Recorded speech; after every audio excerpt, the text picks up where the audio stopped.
Aujourd'hui, on va commencer par le premier chapitre, à savoir les réseaux locaux.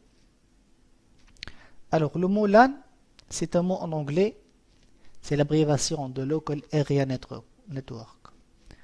En français, on dit réseau local. Mais c'est quoi un réseau d'une façon générale?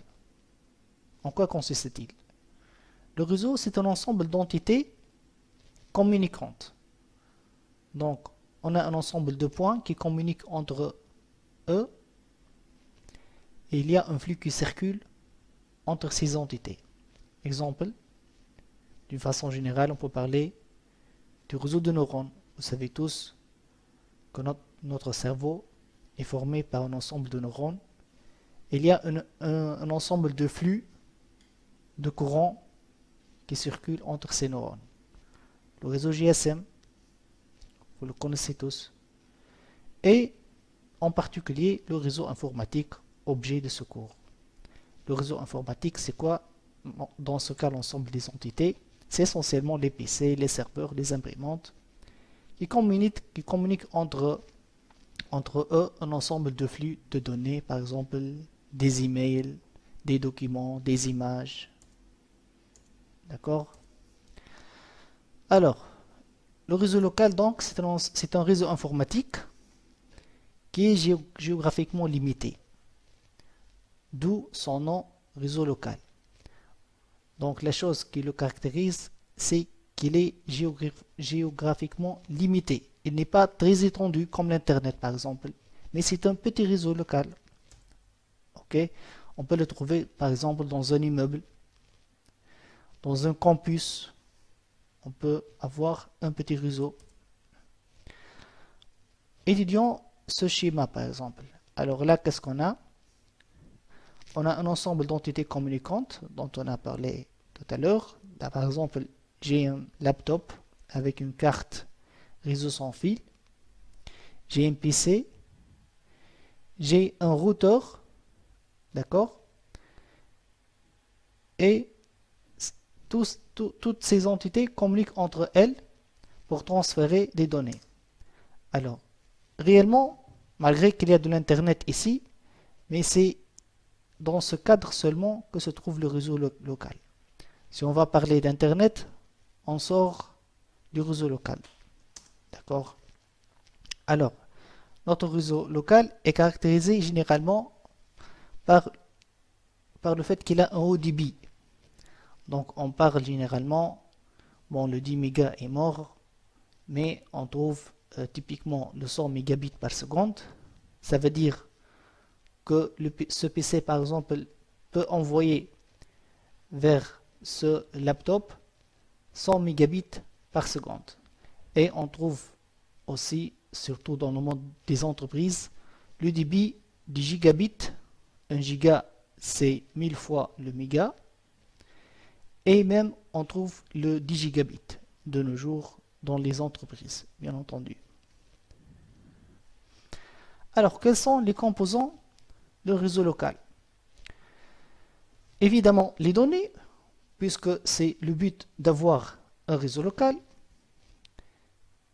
Les terminaux, comme on a vu, un PC, un ordinateur portable, une imprimante. Donc les données circulent entre les PC. Mais pour faire circuler ces données, on a besoin d'un ensemble de protocoles. C'est quoi un protocole? C'est tout simplement un ensemble de règles qu'on doit suivre pendant l'échange de ces données. D'accord? Et on a aussi besoin d'un ensemble d'équipements qu'on va appeler pour le moment des concentrateurs. Et on va voir ce que c'est que ces concentrateurs qui vont permettre le transfert des données entre les terminaux en utilisant des protocoles. Et bien évidemment, on aura besoin d'un support physique, par exemple comme le câble. Alors les terminaux, comme je l'ai déjà dit, sont les PC, les imprimantes, vous le connaissez tous, avec la remarque qu'on a toujours besoin d'une carte réseau pour interfacer ce PC par exemple avec le support physique. La carte réseau, vous le savez tous, elle a cette forme. Donc on trouve ici Ce connecteur qui a un format assez spécial, c'est un format standard appelé RJ45. Alors, on a besoin aussi du support physique comme la paire torsadée, la fibre optique, le câble coaxial ou bien l'infrarouge. Parlons de la paire torsadée. C'est quoi la paire torsadée?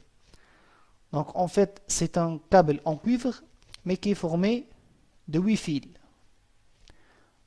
Ça c'est la première paire, deuxième paire, troisième paire, 4 paires. Alors 4 fois 2 ça fait 8 fils. Pourquoi elle est appelée torsadée?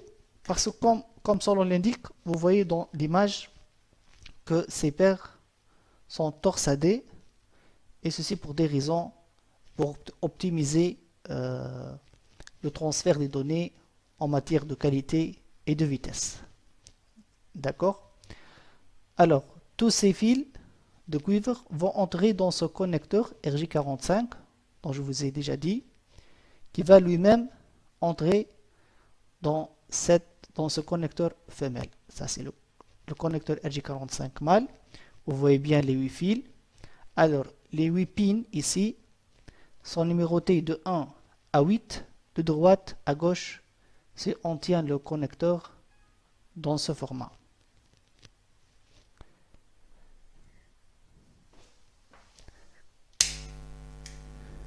Une fois les paires torsadées vont entrer dans le connecteur, on aura ce format. Vous voyez bien, de 1 à 8, ça c'est le premier bout du câble, ça c'est le deuxième bout du câble, et les paires ne sont pas entrées dans le connecteur comme ça au hasard, mais il y a un code couleur à suivre.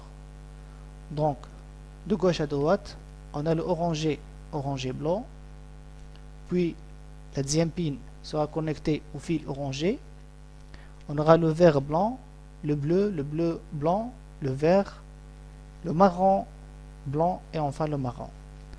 Alors le câble, s'il est construit de cette façon, on l'appelle un câble droit. C'est le câble typique que vous trouvez sur le marché.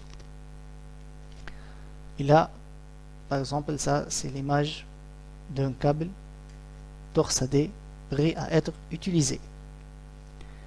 Et c'est le support le plus utilisé généralement, surtout dans les eaux locaux. D'accord. La fibre optique, par contre, elle n'est pas constituée de métal. C'est pas un câble en cuivre, mais en fait, la fibre optique est formée par 2 brins de verre. Oui, c'est le verre, mais la fibre, elle est très fine, et dans cette verre va passer de la lumière et pas de l'électricité. D'accord? Alors vous voyez bien qu'on protège cette fibre par beaucoup de matériaux de renfort, d'accord, pour obtenir de la fibre optique. Donc on aura un brin de fibre pour l'émission, un deuxième brin pour la transmission, émission et réception, pardon. Par contre, pour ces 8 fils de cuivre, en fait, on ne les utilise pas tous pour le transfert de données, mais on n'utilise que la moitié. Le câble numéro 1, 2, 3 et 6. Ce sont les brins utilisés pour l'émission et la réception. Ça, c'est l'image typique d'une fibre optique. Alors, vous voyez bien que les connecteurs sont un peu différents. En fait, si le câble paire torsadée utilise un seul connecteur de format RJ45, la fibre optique, on peut trouver beaucoup de types de connecteurs. Ça, par exemple, c'est le connecteur appelé ST. Ça, c'est le connecteur appelé SC. Ça, c'est le connecteur appelé LC. D'accord? Alors, maintenant, voyons comment monter un réseau local simple. Alors, on va prendre un PC et un deuxième. Donc, on va faire un petit réseau constitué de 2 PC seulement. Bien entendu, les 2 PC contiennent chacun une carte réseau informatique. On va monter le câble droit.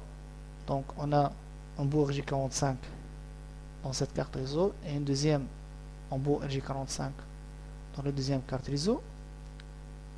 Mais dans ce cas, ce câble doit être un câble croisé. Ça veut dire quoi croisé? Ça veut dire que les 2 fils de transmission ici vont coïncider avec les 2 fils de réception ici, d'une façon à ce que les données transmises par ce PC soient reçues par la carte réseau de ce PC.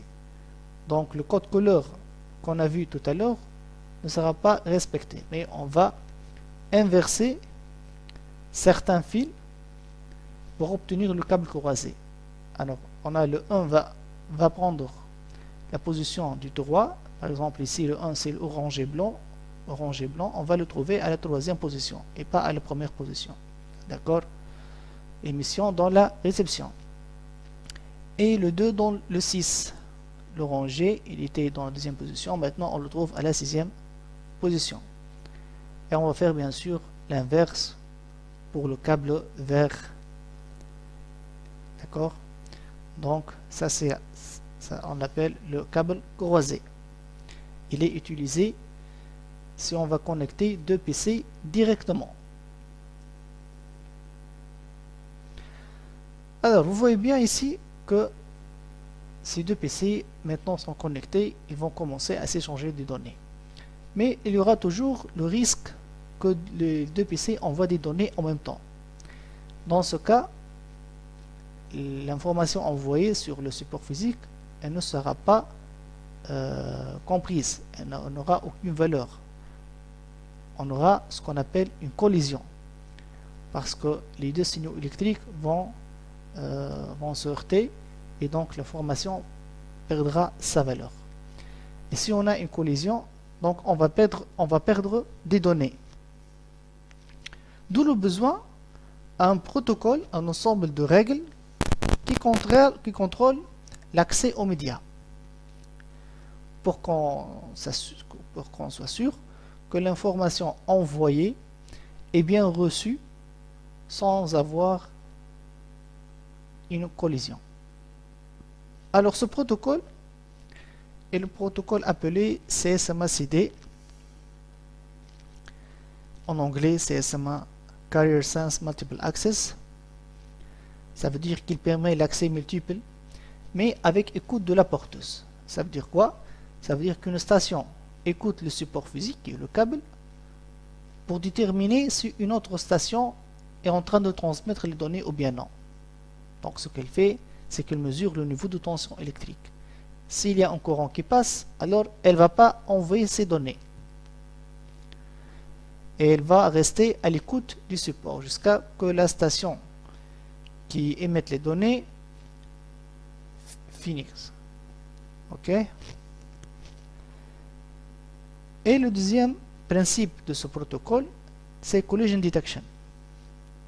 Ça veut dire en cas de collision, la station envoie un signal appelé un signal jam et le transmet après un certain temps aléatoire. Donc, maintenant, on a pu connecter les 2 PC et ils fonctionnent correctement. Supposons qu'on a un 3e PC. Comment va-t-on intégrer ce 3e PC dans ce très petit réseau local? Déjà, le câble est connecté entre les 2 cartes réseau. Et la 3e carte réseau, comment va-t-on la connecter? D'où le besoin d'un concentrateur, quelque chose qui va rassembler toutes les machines. Alors le concentrateur, il a généralement cette forme, d'accord? Donc on va connecter toutes les machines. Donc vous voyez bien qu'il possède beaucoup d'interfaces RJ45, d'accord? Et toutes les machines seront connectées à ce concentrateur. Maintenant, ce câble sera un câble droit. on n'a pas plus besoin d'un câble croisé. Parce que c'est le concentrateur lui-même qui va envoyer l'information, d'accord, d'un PC à un autre.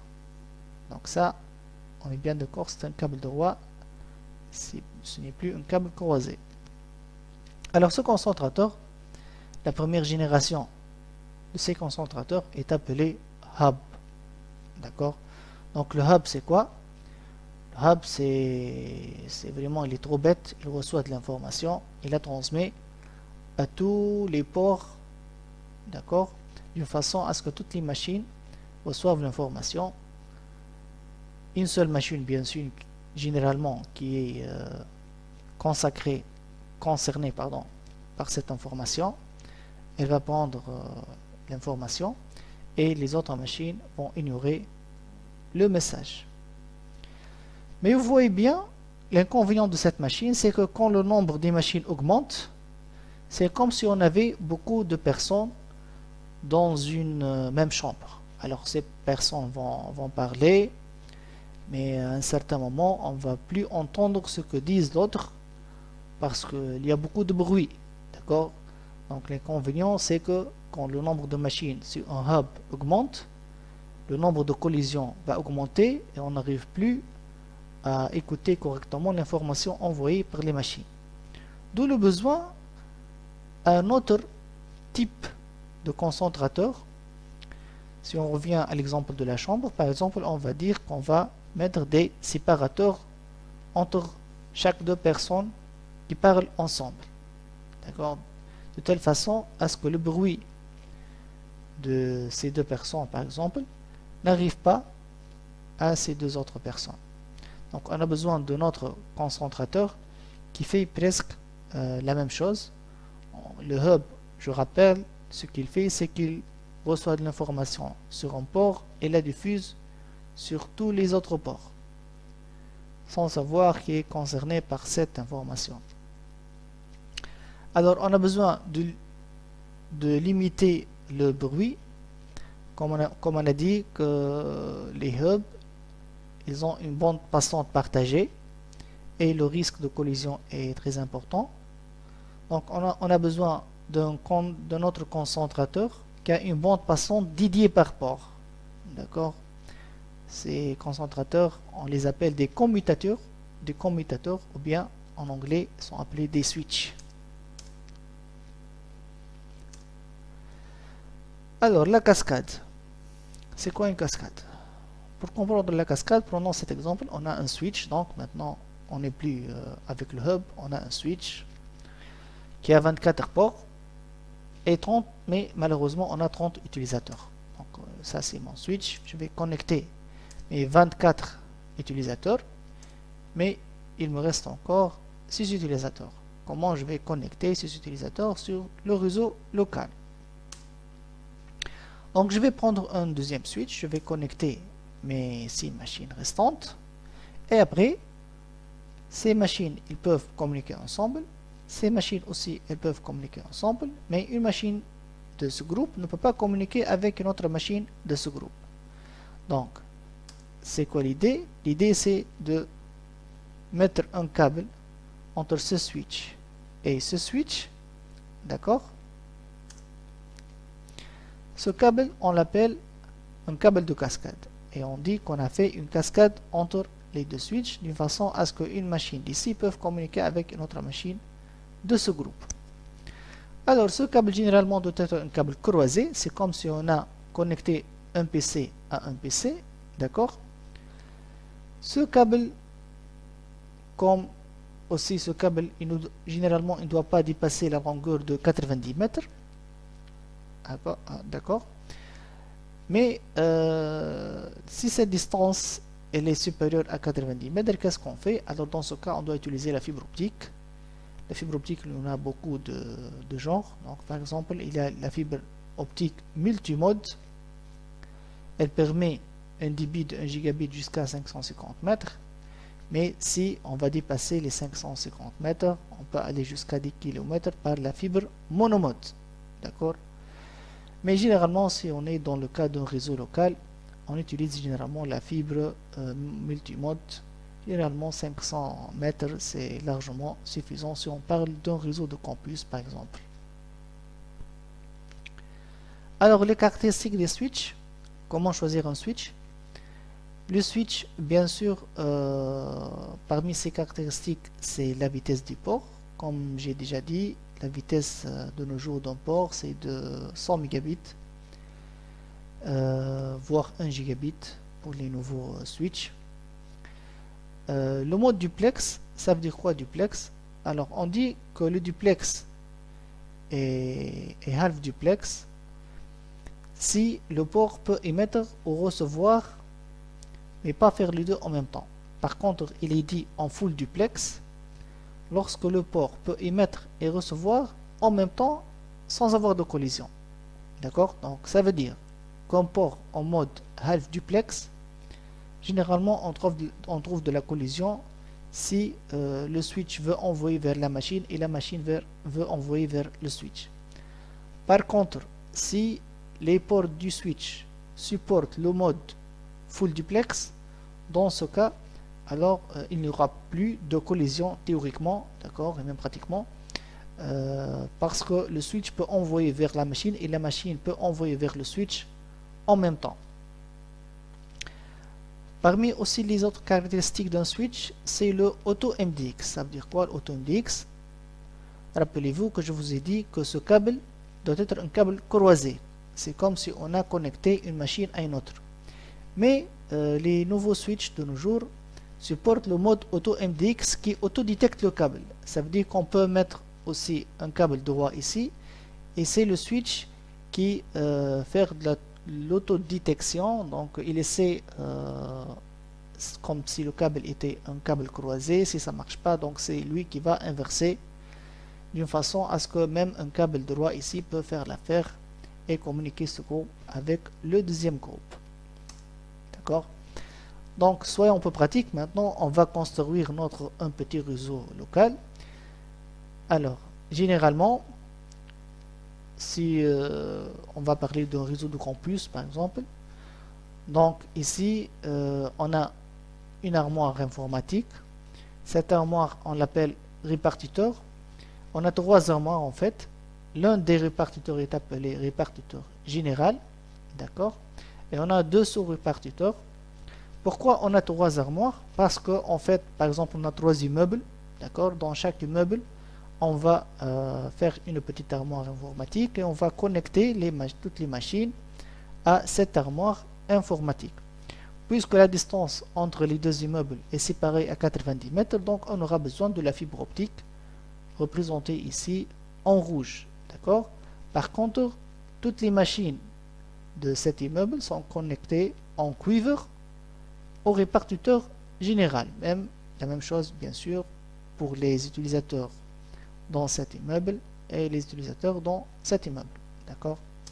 Alors, elle consiste quoi, ce répartiteur? Alors, l'armoire informatique, elle a généralement une largeur standard appelée 19 pouces. D'accord, 19 U. On trouve dans l'armoire informatique le panneau de brassage. C'est un ensemble de points RJ45 sur lesquels vont se terminer les câbles cuivre venant des machines. D'accord, donc chaque machine, on aura un câble venant de chaque point réseau. Il va se terminer sur le panneau de brassage. Il est aussi de 19 pouces. On trouve aussi un panneau de brassage pour la fibre optique, puisque dans notre cas, on a besoin de la fibre optique. Vous remarquez que le connecteur de la fibre optique est différent du connecteur RJ45. D'accord. On trouve le concentrateur, notre switch, d'accord, et bien sûr de l'alimentation électrique. Alors, de chaque point RJ45 va sortir un câble appelé câble de brassage. C'est aussi un câble RJ45 droit, d'accord. Il va se connecter sur le switch, n'importe quelle porte du switch. Par contre, on aura une seule fibre optique généralement qui vient du panneau de brassage de la fibre vers le port fibre du switch. Donc le switch, ce switch, il doit présenter un port en fibre optique. C'est pas un switch simple que vous trouvez à n'importe quel magasin. Donc c'est un switch qui a un port en fibre optique pour pouvoir connecter les sous-répartiteurs. D'accord? Par contre, toutes les autres machines, ici, si j'ai par exemple ici 24 plus 24, 48, supposons que j'ai 48 points informatiques ici, donc j'aurai 48 câbles de brassage qui vont être connectés sur mon switch et une seule jarretière en fibre optique. Format des données. Alors les données qui vont circuler sur le réseau local sont en fait en format de enveloppe électrique. Une enveloppe, qu'est-ce qu'on trouve sur une enveloppe? Généralement on trouve l'adresse de la destination, l'adresse du source. Donc on a la même chose pour les données qui circulent sur un réseau local. On aura un champ pour l'adresse destination, un autre champ pour l'adresse source et les données qu'on veut envoyer. Alors l'adresse utilisée par le switch pour commuter les trames sur le réseau local est appelée une adresse MAC. C'est quoi cette adresse MAC? En fait, c'est une adresse universelle, ça veut dire qu'on ne peut pas trouver de machines qui ont la même adresse MAC dans le monde. Elle est écrite en hexa, bien que réellement c'est du binaire. Par exemple, si mon PC possède cette adresse MAC, alors ça c'est le format en hexa, mais réellement en binaire ça donne ce format. D'accord, ça c'est en binaire et ça c'est en hexa. Généralement on l'écrit en hexa pour ne pas écrire une longue phrase. Alors, comment trouver l'adresse MAC de votre machine? Il suffit de taper ipconfig/all. Je vais le faire ici par exemple. Je vais ouvrir la boîte de commande cmd et je vais écrire ipconfig/all. Alors, vous voyez bien que ça c'est mon adresse MAC 0013 CE à 90278. Vous pouvez aussi la trouver en faisant double-clic sur votre carte réseau, support et puis détails. Allez-y. Allez.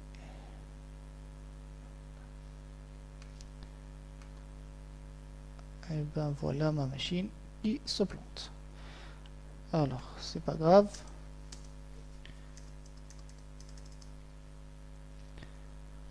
On va continuer pour voir comment fonctionne le switch avec ses adresses MAC.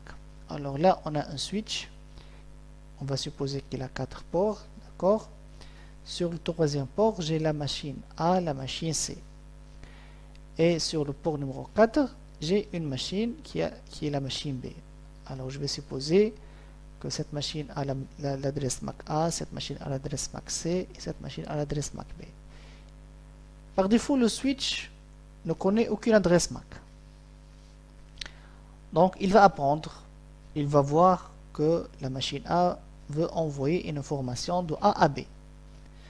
Donc il va voir le champ MAC source. Alors il va trouver la MAC source CA qui vient sur le port 3. Donc il va écrire dans une table interne qu'on appelle une table de commutation que l'adresse MAC A se trouve sur le port 3. Alors cette information va aller vers la machine B. Il peut lire qu'elle va lire à la machine B, mais il n'a pas encore une entrée dans sa table vers la machine B. Donc ce qu'il va faire, c'est qu'il va diffuser vers tout le monde. Il va faire comme le hub tout bêtement. Il va envoyer vers tous les ports, d'accord? Et la machine B va bien sûr recevoir l'information et elle va répondre. Quand elle va répondre à la machine B, donc là, où le switch va savoir que la machine B se trouve sur le port 4. Et donc il va écrire que l'adresse MAC B se trouve sur le port numéro 4. Cette information est destinée à la machine d'adresse MAC A. Donc il va voir dans sa table A. Maintenant il connaît que la machine A se trouve sur le port droit. Donc il va envoyer l'information vers le port droit. Il ne va pas faire une diffusion comme il a déjà fait la première fois. D'accord? Ici on n'a pas de diffusion. Et ainsi de suite que le switch va apprendre et il va construire sa table de commutation. Voilà, c'était pour la première leçon sur les réseaux locaux. J'espère que vous avez bien compris ce que j'ai dit. Merci.